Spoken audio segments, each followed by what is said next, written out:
And we've got more on this from our political editor, Jane Patterson. Jane, was this more about the pressure on Clare Curran to resign rather than an admission of wrongdoing?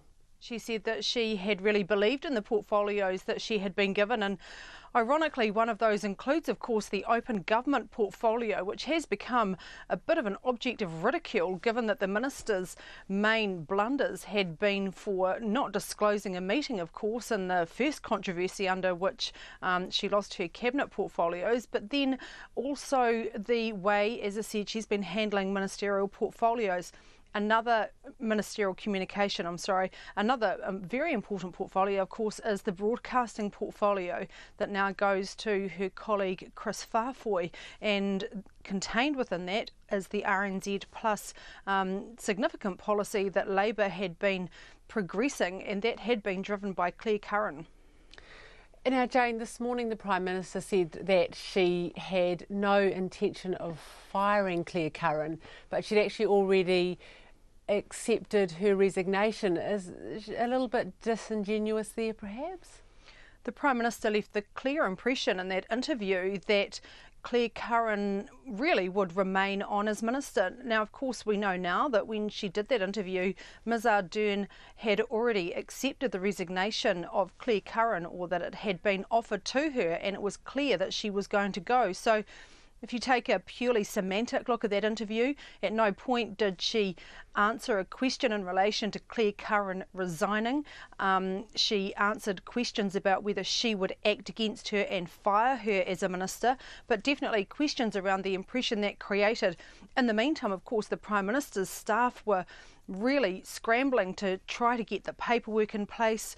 Things have to be signed off in terms of the warrant and the Governor-General. Staff have to be told there are a number of elements that had to be in place before that formal announcement could be made. But in the meantime, there were a number of hours that the Prime Minister had absolutely left the impression that Clare Curran was safe. And in fact, that was the headline that the media outlet ran with, which wasn't a direct quote from the article, but that has really stirred things up and has put now more pressure on the Prime Minister in the wake of Clare Curran's resignation itself.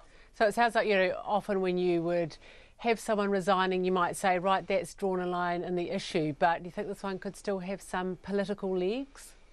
The leader of the National Party, Simon Bridges, came out very quickly after the resignation and said there are still questions that have not been answered about Clare Curran and her handling of this information. So with her resigning as Minister, she's no longer bound to get up in Parliament and answer questions from the opposition, but those questions can go to other ministers, including the new Broadcasting Minister, Chris Farfoy, in terms of how the office had dealt with that. Now, they are still, National still wants all of the Gmail emails to be released to see exactly what kind of business she was conducting on that personal email account. And I have to say, there's nothing wrong with using a personal email in itself. It's the way that that information is then archived or loaded into the official system, so that if anyone comes back asking questions under the OIA or written parliamentary questions, then it's transparent for all.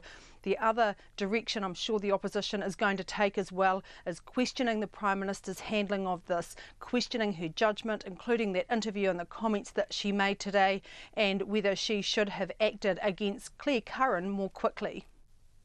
And thanks, Jane. That was our political editor, Jane Patterson, speaking from Parliament.